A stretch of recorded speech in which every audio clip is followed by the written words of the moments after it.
जमनापुर नाम का एक गांव था जिसमें एक जादुई पेड़ था। उस पेड़ के पास जो भी सच्चे मन से आता वो पेड़ उन सब की इच्छा पूरी कर देता। एक आदमी उस पेड़ के पास आया। वो सच्चे मन से बोला, ओ जादुई पेड़, मुझे थोड़े बहुत पैसे चाहिए। मुझे मेरी बेटी की शादी करना है। इतना बोलते ही जादुई पेड़ को दया आ जाती है और वो सोने चांदी के सिक्के उस आदमी को दे देता है। वह आदमी जादुई पेड़ को धन्यवाद बोलता है और चला जाता है। इसी तरह गांव के और भी लोग अपनी इच्छा जादुई पेड़ को बताते और जादुई पेड़ उनकी इच्छा पूरी कर देता। इससे गरीब लोगों को बहुत फायदा मिलने लगा। लेकिन कुछ सालों बाद जादुई पेड़ बूढ़ा हो गया। उसके पत्ते झड़ने लगे और उसकी जादुई शक्तियां खत्म हो गई। अब किसी की इच्छा पूरी करने लायक नहीं रहा। एक दिन एक औरत पेड़ के पास आती है और रोते हुए बोलती है, ए जादुई पेड़, मैंने बहुत दिनों से कुछ खाया नहीं है। मुझे कुछ खाने के लिए दे दो। लेकिन जादुई पेड़ उस औरत को कुछ खाने के लिए न दे सका और वो औरत गुस्सा होकर चली गई। ये देखकर पेड़ को बड़ा दुख हुआ। हे भगवान, मेरी एक मनोकामना को पूरी कर दो। मुझे डबल से हरा भरा बना दो ताकि मैं लोगों की मदद कर सकूं। मुझे ऐसा बिल्कुल अच्छा नहीं लग रहा है कि मेरे पास लोग आकर रोते हुए आते हैं और रोते हुए ही चले जाते हैं। हे भगवान, मेरी सारी शक्तियाँ लौटा दो। आपकी बहुत बहुत कृपा होगी। ऐसा बोलकर जादुई पेड़ रोने लगा। फिर वहां भगवान प्रकट हो जाते हैं अचानक और जादुई पेड़ से बोले, क्या हुआ जादुई पेड़? तुम क्यों रो रहे हो? और तुमने मुझे क्यों याद कर? भगवान, मेरी सारी जादुई शक्ति खत्म हो गई हैं, जिससे मैं लोगों की मदद नहीं कर पा रहा हूँ।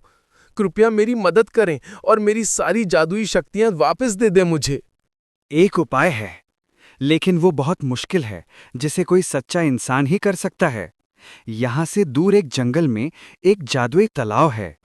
कोई सच्चा आदमी अगर उससे पानी भर के तुझे लाकर चढ़ाता है, तो तुम्हारी सारी जादुई शक्तियाँ वापस आ सकती हैं। ऐसा बोलकर वो गायब हो गए। फिर उस जादुई पेड़ के पास से एक लड़का जा रहा होता है। जादुई पेड़ उसे बुलाता है और बोलता है, ओ भाई, तुम मेरी एक मदद करोगे क्या? पास वाले जंगल में जाकर मुझे उस तालाब का पानी लाकर चढ़ाओगे क्या? वो आदमी गुस्से से बोलता है, ओ पेड़, तुम पागल तो नहीं हो गए हो? मैं तुम्हारी मदद क्यों करूं? मुझे क्या कोई काम नहीं है? तुम और किसी से करवा लो। पेड़ आदमी की बात सुनकर हैरान हो जाता है और अपने मन में बोलता है, मैं इन सबकी इतनी मदद करता हूँ और ये आदमी मेरी इतनी सी मदद नहीं कर सकता। लालची इंसान। फिर अगले दिन वहां से एक ईमानदार इंसान जा रहा होता है। पेड़ उस आदमी को आवाज लगाता है, ओ भाई, इधर आना। क्या तुम मेरी एक मदद करोगे? पास वाले जंगल में एक जादुई तालाब है।